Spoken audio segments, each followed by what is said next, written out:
భయంకరమైన ఈ అంత్య దినాలలో జరుగుతున్నటువంటి ప్రతి అన్యాయం, ప్రతి అక్రమాలు, వీటన్నిటిని చూస్తూ ఉన్నటువంటి, వింటూ ఉన్నటువంటి మనమందరం కూడా విశ్వాసం నుండి, ప్రభు యొక్క ప్రేమలో నుండి, భక్తిలో నుండి మనం తొలగిపోకుండా మనం ఎంతో రక్షించుకోవలసినటువంటి పరిస్థితులు నేడు నెలకొల్పి ఉన్నారు.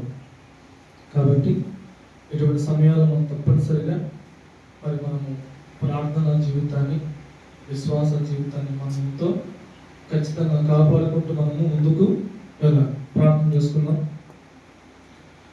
శాశ్వతమైన ప్రేమతో మమ్మల్ని ప్రేమించిన మా ప్రియ పరలోకపు తండ్రి, మీ ఘనమైన పరిశుద్ధమైన నామానికి కృతజ్ఞత, స్తుతి, స్తోత్రాలు చెల్లిస్తున్నాం.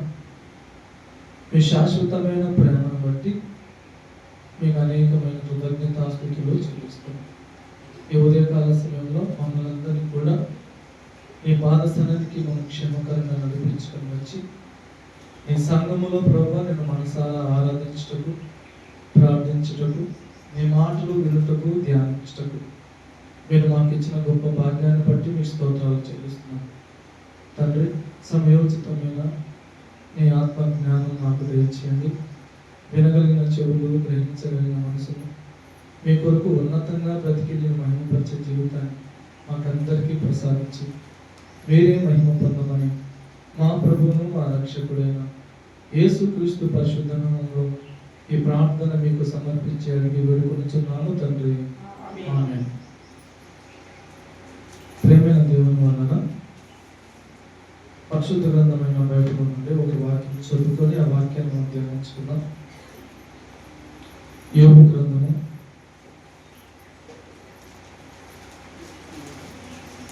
8వ అధ్యాయము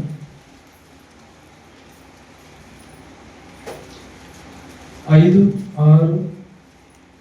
నీవు జాగ్రత్తగా దేవుని వెతికిన ఎడల, నీవు సర్వశక్తుడకు దేవుని బతిమాలుకుని ఎడల, నీవు పవిత్రుడవై యథార్థవంతుడైన ఎడల, నిశ్చయముగా ఆయన నీ యందు శ్రద్ధ నిలిపి నీ నీతికి తగినట్టుగా నీ నివాస స్థలమును వర్ధిల్లజేయును. ఆమేన్. ఇదే మాటను నేను మనము అని చేర్చి చదువుతున్న మాట. అక్కడ నీవు అని ఉంది కదా, ఇక్కడ మనము అని మాట చదువుతాం. మనము జాగ్రత్తగా దేవుని వెతికిన ఎడల, సర్వశక్తుడకు దేవుని బతిమాలుకున్న ఎడల, మనము పవిత్రులమై యథార్థవంతులమైన ఎడల, నిశ్చయముగా దేవుడు మన యందు శ్రద్ధ నిలిపి మన నీతికి తగినట్టుగా మన నివాస స్థలమును దేవుడు వర్ధిల్ల చేయును. అప్పుడు మన స్థితి మొదట కొద్దిగా ఉండినను చివరకు మనము మహాభివృద్ధి పొందుతాము. దేవుడి వాక్యమును మన జీవితాల్లో ఫలింపచేయుగాక. ఆమేన్. అందరూ హల్లెలూయా చెప్పండి. ఈ మాట మన జీవితాలు నెరవేరాలని ఎవరైతే మనస్ఫూర్తిగా కోరుతారో వారితో కూడా ప్రతి ఒక్కరుగా దేవునికి స్తోత్రం చెప్పండి. హల్లెలూయా. ఆమేన్. ప్రేమైన దేవుని వలన ఈ లోకంలో ప్రతి మానవుడు కూడా తనకున్నటువంటి లేని స్థితి నుండి, లేదా పేద స్థితిలో నుండి, లేదా కష్ట స్థితిలో నుండి నేను ఎలాగైనా ఎదగాలి, నేను ఒక ఉన్నతమైన స్థానానికి నా జీవితాన్ని తీసుకువెళ్ళాలి అని చాలా మంది ఈ ప్రపంచంలో పోరాటము చేస్తూనే ఉన్నారు. అందుకు వారికి ఏ మార్గము చిక్కక వారు ఎంచుకున్నటువంటి మార్గాలు ఈ లోపల చాలా భయంకరమైనటువంటి మార్గాలను వారు ఎంచుకుంటున్నారు. ఎటువంటి మార్గాలు అంటే, కష్టపడకుండా, చదవకుండా, పెట్టుబడి పెట్టకుండా, ఏమి చేయకుండా దొంగతనం చేయడానికి, నరహత్య చేయడానికి, వ్యభిచారం చేయడానికి, మోసం చేయడానికి, ఇటువంటి మార్గాలను ఎంచుకొని వారు నాశనం అయిపోయేదే కాకుండా ఇతరులను కూడా నాశనం చేయడానికి ప్రయత్నం చేస్తున్నారు. కానీ వారి ఉద్దేశం ఏంటంటే, నేను ఎలాగైనా పై స్థితికి రావాలి, నేను ఉన్నతమైన స్థితికి రావాలి, డబ్బు సంపాదించుకోవాలి, ఆస్తులను సమకూర్చుకోవాలి, అందుకు నేను ఈ లోకంలో ఏమి చేసినా తప్పు లేదు అనే నిర్ణయం తీసుకొని తమ జీవితాలను నాశనం చేస్తున్నారు. అమాయకుల జీవితాలను కూడా నాశనం చేస్తున్నారు. అయితే దేవుడు అంటున్నాడు, ఈ లోకంలో ఏ మనిషి అయినా, ఏ వ్యక్తి అయినా ఒక స్థాయి రావాలి అంటే, దేవుడు ఆశీర్వదించాలి అంటే, దేవుడు ఏం చెప్తాను తెలుసా అంటే, దానికి ఒక సూత్రం చెప్తున్నాడు. ఆ సూత్రం ఇప్పుడు మనము చదువుకున్నటువంటి మాట. మనం చదువుకున్నాం అన్నమాట. మనము జాగ్రత్తగా దేవుని వెతకాలి. అర్థమవుతుందండి? మొదట మనిషి ఏం చేయాలంటే, మనిషి తన శక్తి పైన, తన జ్ఞానం పైన, మరొక మనిషి పైన ఆధారపడకూడదు. ఎందుకంటే సమస్తమును కలిగించిన వాడు, మనకు బ్రతుకును, ఆయుష్ను, ఆరోగ్యము, జ్ఞానము సమస్తము ఇచ్చిన దేవుని వెతకాలి, దేవుని తెలుసుకోవాలి. ఎప్పుడైతే నువ్వు దేవుని తెలుసుకుంటావో, ఆయన దగ్గరికి వస్తావో, నీ ప్రశ్నకు ఆయన జవాబిస్తాడు. నీ జీవితం ఎలా పైకి రావాలో దానికి ఆయన ఒక మార్గాన్ని చూపుతాడు. మొదట ప్రతి మానవుడు చేయవలసినటువంటి పని ఏంటంటే, మొదటగా దేవుని వెతకాలి, తెలుసుకోవాలి. ఆయన గురించి మనము తెలుసుకోవాలి. అయితే ఈ కాలంలో దేవుడు ఎలా మనకు తెలియబడతాడు? ఆయన ఏమన్నా మనుషులలో ఒక మనిషి ఏమండి? ఆయన సృష్టిలో కనబడేటువంటి ఏమన్నా ఒక వస్తువా, లేదా ఒక బంగారం, లేదా ఒక వెండి, ఒక వజ్రమా ఆయన తెలుసుకోవడానికి అని ఆలోచన చేస్తే, దేవుడు అంటున్నాడు, దేవుడు ఆయన ఎవరంటే ఆయన ఆత్మ స్వరూపి అని దేవుని యొక్క వాక్యం సెలవిస్తాను. ఆత్మస్వరూపుడైన దేవుని మానవుడిగా ఉన్నటువంటి వ్యక్తి ఆయన నేత్రాలతో చూడగలుగుతాడా? చూసే శక్తి మనిషికి ఉందా అని అంటే, దేవుని వాక్యం అంటాంది, ఏ నరుడు కానీ, ఏ మానవుడు కానీ ఆయన చూడలేడు, చూసినా బ్రతకలేడు అని దేవుని యొక్క వాక్యం సెలవిస్తుంది. అయితే మనం చాలా అదృష్టవంతులం. ఎంత అదృష్టవంతులమైతే, దేవుడు తన కృప చేత, తన ప్రేమ చేత తనకు తానే బయలుపరుచుకున్నాడు. ఎలా బయలుపరుచుకున్నాడంటే, ప్రభువైన యేసు క్రీస్తు ద్వారా మనకి దేవుడు తాను బయలుపరుచుకున్నాడు.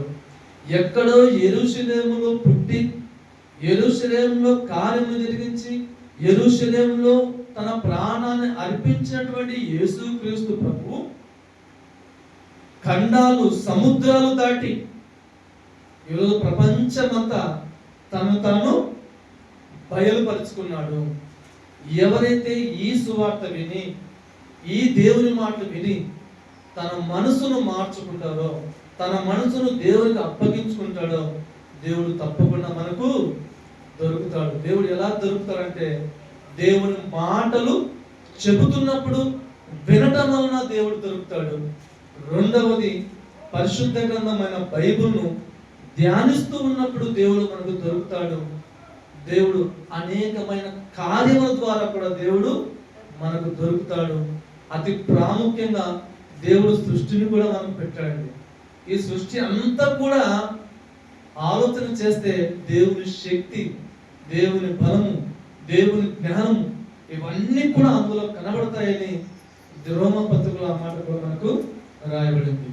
అయితే దేవుడు మనకు గొప్ప భాగ్యాన్ని ఇచ్చాడు. మన అంత శ్రమపడేంటి పరిస్థితి అయితే మనకు దేవుడు ఇవ్వలేదు, కానీ దేవుడు మనకు ఉచితంగానే తన కృప చేత ఆయన సన్నిధికి, ఆయన వాక్యం దగ్గర తీసుకొని వచ్చారు. రెండో మాట, సర్వశక్తుడకు దేవుని బ్రతిమాలుకోవాలి. ఈ మాటని మనం ఎందుకు చదువుతున్నాం? మన జీవితాన్ని అభివృద్ధి చేసుకోవడానికి. ఈ లోకంలో మార్గాలను పాటిస్తే, వాటిని అనుసరిస్తే నీ కుటుంబము, నీ జీవితం నాశనం అయిపోతుంది, అలాగే మరొకరి జీవితం కూడా నాశనం అయిపోతుంది. దీనివల్ల చివరకు శిక్ష అనేది మనిషికి తప్పదు. ప్రేమ దేవుని వల్ల ఈరోజు జైలులో శిక్షను అనుభవిస్తున్న ప్రతి ఖైదీ జీవితం వెనకాల ఇవే కారణాలు ఉన్నాయి. అవునంటారా కాదంటారా? జైలుకి ఎందుకు వెళ్తున్నారు వ్యక్తులు? సమాజంలో ఉన్నటువంటి వ్యక్తులు జైళ్ళలో జీవిత ఖైదీలు శిక్షలు బాధలు ఎందుకు అనుభవిస్తున్నారంటే వారు అనుభవించడానికి, సంతోషంగా బ్రతకడానికి వారు ఎంచుకున్న మార్గాలే వారిని ఆ మీదికి తీసుకువెళ్ళాయి. మనకు ఆ స్థితికి రాకూడదు, మనం ఆలోచన వెళ్ళిపోకూడదు. దేవుడు ఏదైతే మనం చెప్తున్నాడో దాన్ని మనం పాటిస్తే మనం బ్రతుకుతాము. మన ద్వారా అనేక మందిని బ్రతికించడానికి కూడా అవకాశం ఉంటుంది. అదే మనం చెప్తున్నటువంటి మార్గం. దేవుని బతిమాలుకో, మనుషులు బతిమాలుకోవద్దు. మనుషులు మాట ఇచ్చి తప్పేవారునా లేదా? నేను మా కొడుక్కి పెళ్ళికి డబ్బులు కావాలని ఒక వ్యక్తిని అడిగాను. అతను నాకు సహాయం చేశాడు. ఫస్ట్ నేను అతనికి డబ్బులు కట్టుకుంటూ వచ్చాను. తీరా పెళ్ళి ఎన్ని రోజులు తెలుసా అండి? 3 రోజులు నేను పెళ్ళిన. డబ్బులు కావాలి అంటే ఇస్తాను అని చెప్పినటువంటి వ్యక్తి చివరికి చెయ్యి ఎత్తేసాడు. ఇప్పుడు అతన్ని నేను నమ్ముకొని ఉంటే నా జీవితం ఏం పోలా? నా కుమారుని పెళ్ళి ఏం కావాలి? నాకు ఎంత అవమానం. నేను ఎవరినాడు కదా, నేను ఎలా చేయాలా? కానీ దేవుడే నాకు సాయం చేశాడు. సహోదరుల వల్ల సహోదరులు నా పరిస్థితి ఎరిగి చాలా మంది సహోదరులు దేవుడు వారి ద్వారా నాకు సహాయం చేశాడు. ఆ పెళ్ళి నేను సక్రమంగా చేసుకున్నాను. అంటే మనుషులను నమ్ముకుంటే, మనుషుల పైన ఆధారపడితే, మనిషిని బతిమాలుకుంటే వాళ్ళు చివరికి చెప్పి మాట తెలుసండి, నా దగ్గర ఉంటే నేను చేయగలను తప్ప లేకపోతే నేను ఏం చేయగలను. అవునా కదా? ఉంటేనే చేస్తా, లేకుంటే నేను చేయగలను. తప్పించుకునేవాడే కానీ మనిషి ఖచ్చితంగా నీ పనిని, నీ బాధ్యతలు తన బాధ్యతగా తీసుకునేవాడు కాదు. అయితే దేవుడు నీ బాధ్యతను తన బాధ్యతగా మోసేవాడంటే మన దేవుడు మోస్తాడేనా? నీ చింత యావత్తు నా మీద వేయండి, నా మీద వేయండి. అసలు ఆయన ఎప్పుడెప్పుడు ఎదురు చూస్తున్నాడండి నా బిడ్డలు నా దగ్గరకు వచ్చి, నా సన్నిధికి వచ్చి ఎప్పుడెప్పుడు వారి బాధ నా మీద వేస్తారో, ఎప్పుడెప్పుడు వారి చింత నా మీద వేస్తారో, నేను వారికి సహాయం చేయాలని ప్రతి క్షణమైన ఎదురు చూస్తూ ఉన్నాడండి. ప్రతి క్షణమైన ఎదురు చూస్తున్నాడు. నీవు అడగక ముందే, మనం అడగక ముందే నీ కోసం, నా కోసం తన కుమారుడైన యేసుక్రీస్తు ప్రభువునే నీ పాపమును పరిహరించడానికి, నిన్ను రక్షించడానికి, నీ శిక్ష నుంచి విడిపించడానికి నీవు నేను అడిగామానండి. నా కొరకు ప్రభువు మరణం అప్పగించాను. అడిగమ్మా. అడగక ముందే నీ కోసం ప్రాణం ఇచ్చినటువంటి ప్రభువును మన కొరకు అర్పించాడు. ప్రభువుని తన కుమారుని అర్పించిన వాడు ఈ చిన్న చిన్న సమస్యలు, ఈ ఆర్థిక సమస్యలు, ఈ రోగాలు దేవుడు తీర్చడా? మన సమస్యకు పరిష్కారం రాదా? ఇవ్వడా? ఆయన ఇస్తాడు. ప్రేమైన దేవుడు వల్ల ఆయన కుమారుని ఇవ్వడంలోనే అంత ప్రేమ ఉన్నప్పుడు మరి చిన్న చిన్న విషయాల్లో దేవుడు మనకు సాయం చేయడా? చేస్తాడు. రెండవది, దేవుని మనము బ్రతిమాలుకోవాలి. ఒక మనిషిని బ్రతిమాలుకుంటే నువ్వు ఏం చేయాలంటే దేవుని సన్నిధిలో దేవుని కొరకు, దేవునికి నిజంగా నువ్వు మొదలుపెడితే నీ ప్రార్థన దేవుడు ఆలకించి నీకు సహాయం చేస్తాడు. మూడవది, మన తర్వాత మరొక విషయం చూడండి. దేవుని తెలుసుకున్నవారు, దేవునికి ప్రార్థన చేసేవారు, ప్రార్థన చేస్తే బతిమాలుకుంటే దేవుడు చేస్తాను అనుకోవద్దని. మరలా చూడండి, మరలా ఇంకొక లింకు చెప్తున్నాడు ఆయన. ఏమని చెప్తున్నాడు? మనము పవిత్రులమై యథార్థవంతులమైన ఎడలా.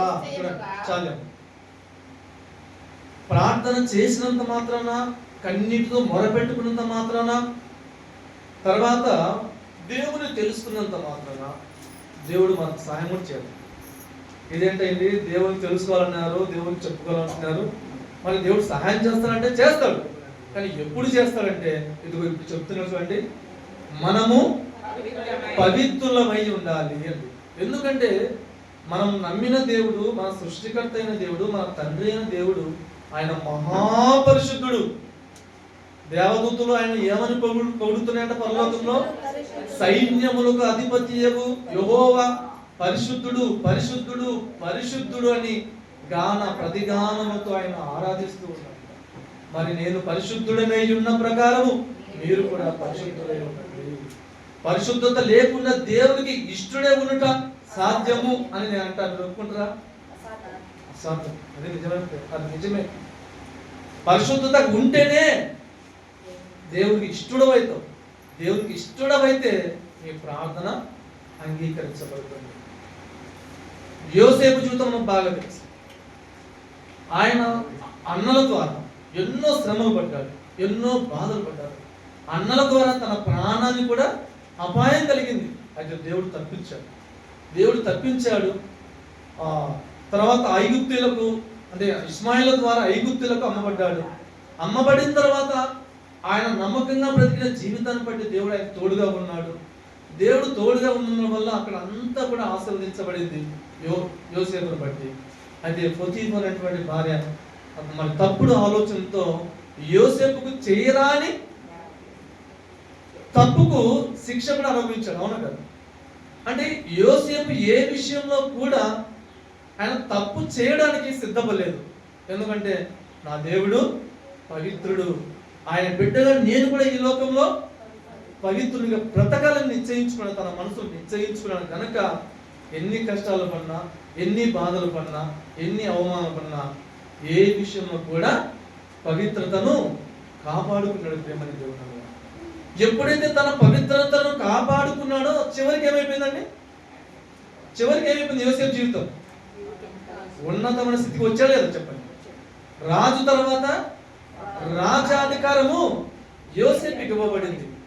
అంటే ఆయన ప్రారంభ జీవితం అంతా మొదలుకుంటే కష్టాలతో మొదలైంది, శ్రమతో మొదలైంది, శిక్షలతో మొదలైంది. కానీ ముగింపు ఉన్నతమైన స్థితిని దేవుడిచ్చాడు. దానికి గల కారణం ఇప్పుడు మనం చదువుకునేమే, మనము పవిత్రులమైన ఎడల అనే మాట చూసారా? అలా యోసేపు తను పవిత్రుడిగా బ్రతికాడు కాబట్టి ఆ లేమి స్థితిలో నుండి దేవుడు ఉన్నతమైన స్థితిని దేవుడు ఆయనకు అనుగ్రహించాడు. రెండో మాట, యథార్థవంతులమైన ఎడల. ఏమండి? యథార్థవంతులమైన ఎడల. మన బైబిల్లో ఒక వ్యక్తి నేను చూసి చదువుకుంటాను.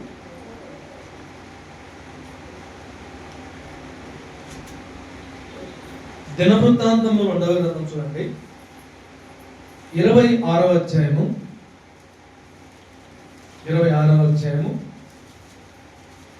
3-4 వచనం చదవండి. త్వరగా, నాకు ఇవ్వబడిన సమయం తొందరగా ముగించాలి కాబట్టి త్వరగా చదవండి. ఉజ్జియా అనేటువంటి ఒక వ్యక్తి గురించి ఇక్కడ రాయబడింది. ఉజ్జియా ఏలన ఆరంభించినప్పుడు 16 ఏళ్ల వాడై యెరూషలేములో 52 సంవత్సరములు ఏలెను. బాగా గమనించండి, త్వరగా కొంచెం ఆలోచించండి. మీరు త్వరగా నేను ముగించిన ప్రయత్నం చేస్తా. ఉజ్జియా అనే ఈ వ్యక్తి 16 సంవత్సరాల వయసులో రాజుగా అభిషేకించబడ్డాడు. అంటే 16 సంవత్సరాల వయసులో అనగానే టీనేజ్ వయసు, లేదా 10th క్లాస్ లేదా ఇంటర్మీడియట్ కదండి, అంతేనా వయసు? అంతే. అంటే ఆ వయసులో రాజుగా అభిషేకించబడడం అంటే ఒక రాజ్యానికి రాజుగా అభిషేకించబడడం, రాజుగా అధికారం వచ్చిందంటే పొరపాటున మనం అంత వయసులో ఉన్న వ్యక్తికి మనం కనీసం చిన్న పదవి ఇచ్చినా మనము ఆలోచన చేస్తాం కదా, ఆలోచన చేస్తాం. ఈ వయసులో ఈ పదవిని తను చేయగలుగుతాడా లేదా అని మనం ఆలోచన చేస్తాం. అది చిన్న వయసులోనే దేవుడు ఉజ్జియాను రాజుగా అభిషేకించాడు. 16 సంవత్సరాల నుండి ఎన్ని సంవత్సరాలను పరిపాలన చేశాడు? 52 సంవత్సరాలు పరిపాలన చేశాడు. ఇజ్రాయేలు రాజులలో 52 సంవత్సరాలు పరిపాలించిన వ్యక్తి ఉన్నాడంటే అది ఒక ఉజ్జియా మాత్రమే. ఎందుకు దేవుడు 52 సంవత్సరాలు పరిపాలన చేసేంతగా అంతకాలం ఎందుకు ఇచ్చాడంటే దానికి కారణం కూడా చెప్తున్నాడు. చూడండి అన్నమాట, చదువు.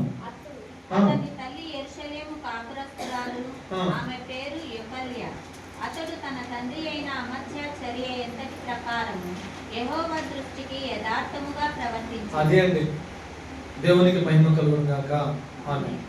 ఎందుకు చిన్న వయసులోనే రాజుగా అభిషేకించబడ్డాడు, 52 సంవత్సరాలు పరిపాలించాడంటే దానికి చాలా ప్రాముఖ్యమైన కారణం ఏంటంటే తండ్రి ఏదైతే చిన్ననాటి నుండి తండ్రి ఏదైతే దేవుని విషయంలో నమ్మకముగా యథార్థంగా భయము భక్తి కలిగి ఏ విధంగా బ్రతికాడో దానినే ఈ అమధ్య ఈ ఉజ్జియా కూడా తండ్రి చెప్పిన మాట ప్రకారంగా ఆయన యథార్థంగా దేవుని దృష్టికి బ్రతికాడు. ప్రేమైన దేవుని వల్ల యథార్థంగా ఎప్పుడైతే బ్రతుకుతామో దేవుడు మన స్థాయిని పెంచుతాడు, మన ఆయుష్ కాలాన్ని పెంచుతాడు, మనకు అధికారాన్ని పెంచుతాడు.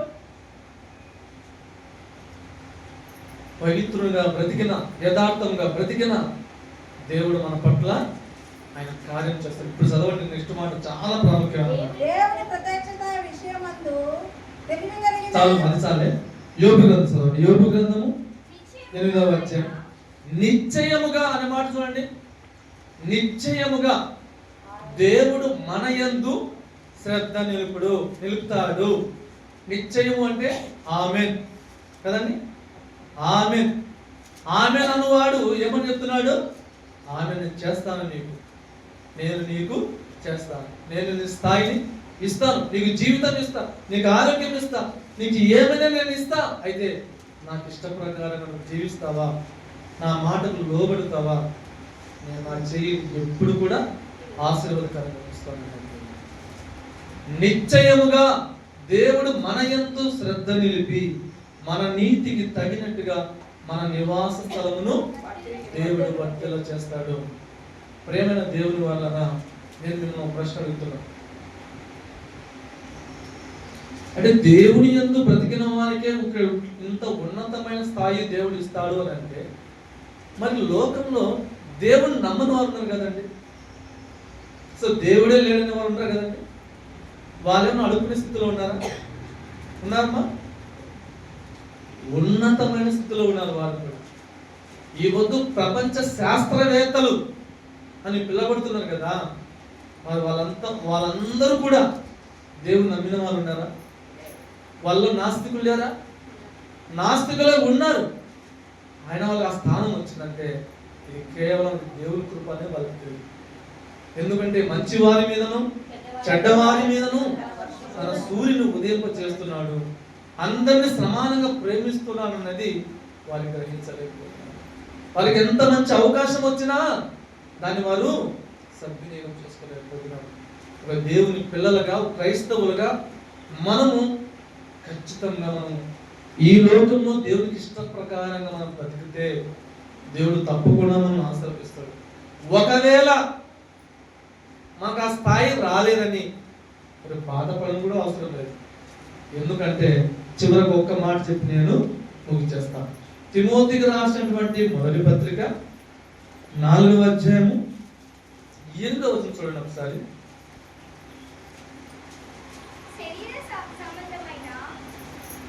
చదువు.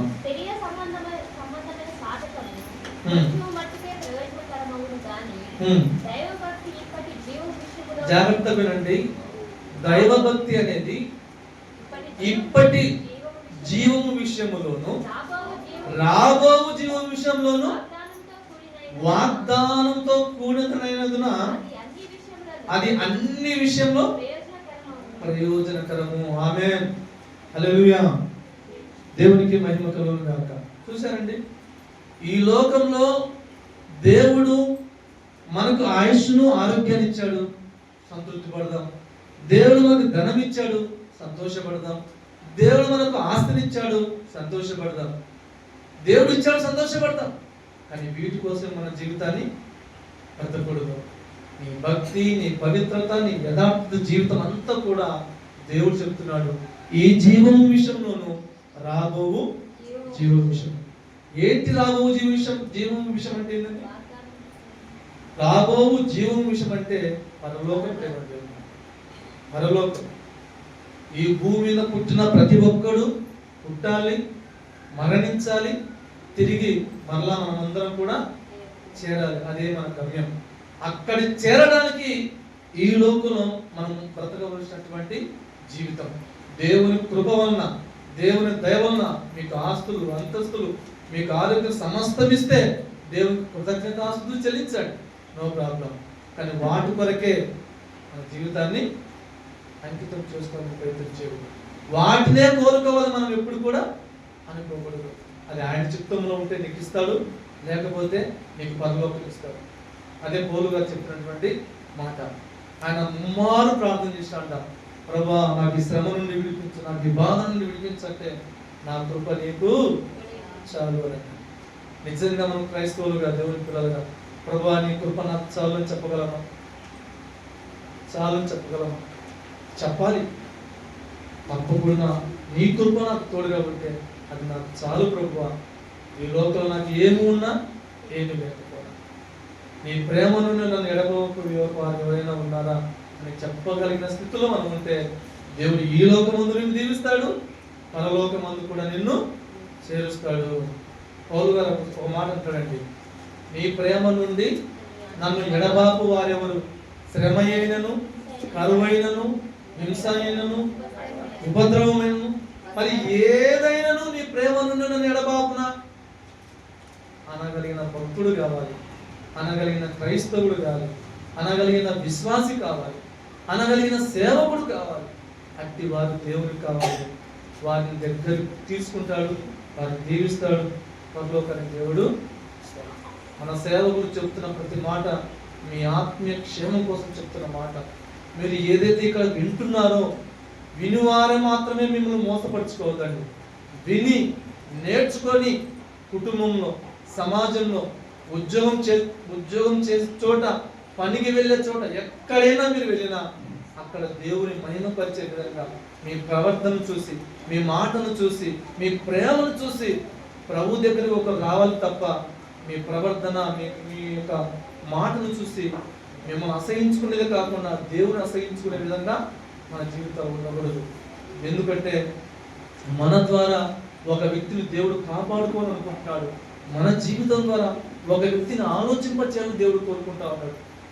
యోగును చూసి మనం ఏం నేర్చుకుంటున్నాం కదండి? శ్రమ అనుభవించి భక్తిగా బ్రతుకుతే మనం ఆశీర్వదించబడతామని నేర్చుకుంటామా లేదా? పౌరుని చూసి నువ్వేం నేర్చుకుంటామండి? బ్రతుకుట క్రీస్తు కొరకే, సావైతే లాభం. అంటే భక్తుల జీవితాలను చూసి మన గుణపాఠం నేర్చుకుంటున్నాం కదా. అలా మన జీవితాలను చూసి ఎదుటి వారు ఏమి నేర్చుకుంటారో కూడా మనము కొంచెం ఆలోచన చేసి మాట్లాడే విషయంలో కానీ, ప్రేమించే విషయంలో కానీ, ప్రవర్తన విషయంలో కానీ మనం జాగ్రత్తగా మనం ఉండాలి. దేవుడు చెప్తున్నాడు, తప్పకుండా మనల్ని, మన కుటుంబాన్ని ఆశీర్వదిస్తాడు. అందులో ఎటువంటి సందేహము లేదు. ఒకవేళ ఆశీర్వదించకపోయినా మనం ఏం చేయాలండి? పరలోకం చేరతామన్న నిరీక్షణ నీలో నాలో ఉంటే దేవుని సన్నిధికి తప్పకుండా మనము చేరతాం. దేవుడి కొద్ది మాటలను దీవించిన